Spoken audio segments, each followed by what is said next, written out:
Hey folks, Gwe. It is a very, very dark day here in Halifax. It's a very stormy, dark day, and I'm recording this video a little bit later in the afternoon than I normally do. You know, as a pastor, I get asked a lot of questions. I get asked a lot of questions. I get asked for insight, I get asked for wisdom, I get asked questions about theology and philosophy, and I get asked about psychology and community building, a lot of questions. But I suspect if you were to poll the ministers of this world, of whichever denomination and of whichever faith, and you ask them what are the toughest questions that you have to answer, I think the majority would say questions about tragedy. People often ask me, why did this happen? How did this happen? Where was God in all of this? How did God let something like the shootings in Portapique, Nova Scotia happen? 22 people died and 3 people were injured. How did God let this take place or that take place? How did God let that person drive through that parade in Waukesha, Wisconsin? 40 people are injured. 5 are dead. With several of those injured in hospital, in critical condition, fighting for their lives. How did this take place?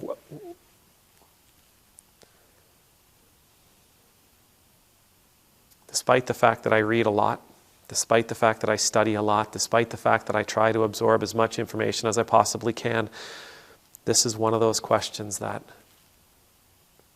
I just simply can't answer in a way that would provide most people what they're looking for. See, in a moment like we're experiencing now because of what took place in Waukesha, just like we experienced here in Nova Scotia last year when we all woke up to the news about what was taking place in Portapique and in that region, what we want answers that are going to help us feel safe. We want answers that are going to help us feel like things are back to normal, feel like the world is somehow spinning in the right direction, because after a horrific moment like this, it feels like everything is off kilter. Nothing feels quite right. Things are out of balance. Nothing makes sense. In the context of the tragedy, nothing makes sense. How is it that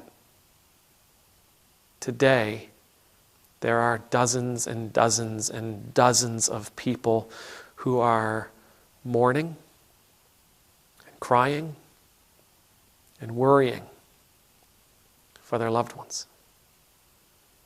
How is it that one night here in calm, quiet, picturesque, ocean-surrounded Nova Scotia, we went to bed and the next morning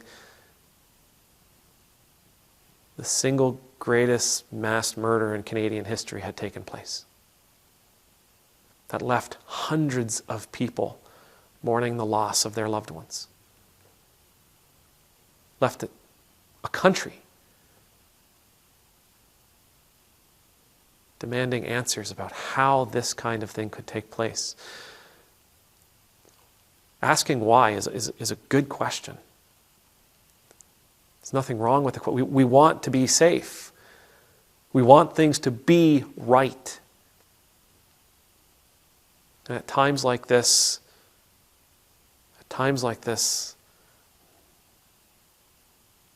nothing seems right.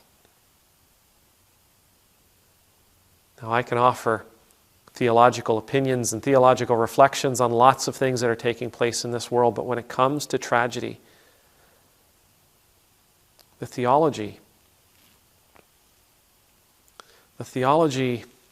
doesn't provide the answers that we're looking for. The theology, for the most part, I believe, simply speaks to the pain we find ourselves living within. See, the Bible doesn't really tell us how to avoid tragedy. It doesn't really tell us how to avoid the horrors of this life. It doesn't really tell us how to live lives where we are safe 24 hours a day, 7 days a week, 52 weeks a year. It doesn't give us instruction as to how we can keep tragedy from crossing our path. The Bible, in fact, I think for the most part, tells us that life is hard and that we are going to experience times like this. We're going to experience shifts in the earth and wars and earthquakes and volcanoes. We're going to experience pain and suffering and loss. It's part of our human condition. Jesus, during the Last Supper, during a time where he is giving his disciples some pretty bad news, where he's telling them about what's to come and what's going to be expected of them and how life is going to treat them after he's gone, he says to them in chapter 16, "I have told you these things so that in me you may find peace. In this world you will have trouble, but take heart. I have overcome the world. I have told you these things so that in me you may find peace." Not safety, not happiness, peace. Jesus doesn't promise his disciples safety. He doesn't promise any of us that we will be kept from harm, that we will never experience loss, that we will never experience suffering, that we will never experience grief. He doesn't say that. He just simply says, if you're following me, if you're walking in my path, if you're walking along my ways, you'll have peace. Because my path, my ways, they transcend this world. So no matter what life throws at you,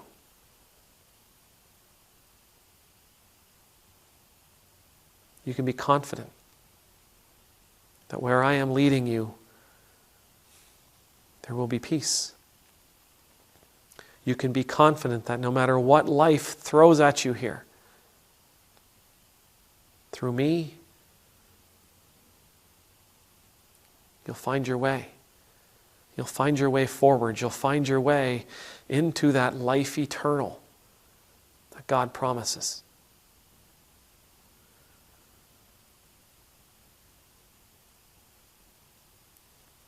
This is one of the most difficult jobs of being a pastor. Why did this happen? I don't know. How did this take place? I don't know. Why did God let this happen? I don't think God did let it happen. I think God is with us through it as it happens. I think God walks with us and holds us as we recover from moments like this.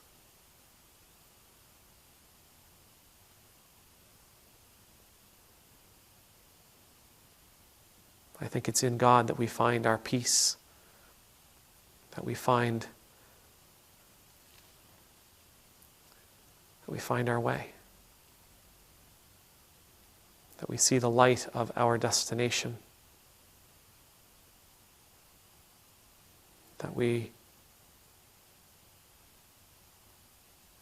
can come to an understanding of the role we play in this moment.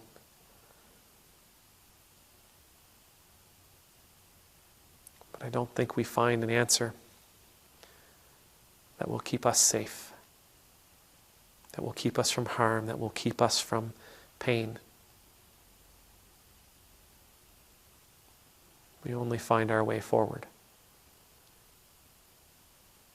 May the Lord bless you. May the Lord keep you. May the Lord's face be made to shine upon you and be gracious to you.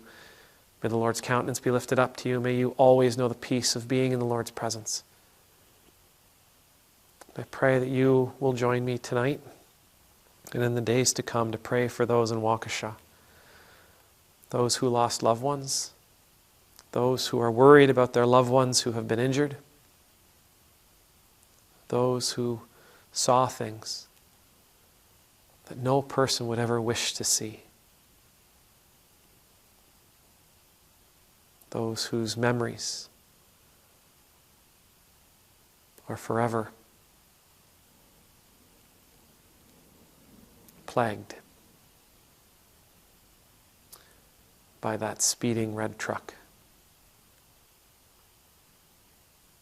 Amen.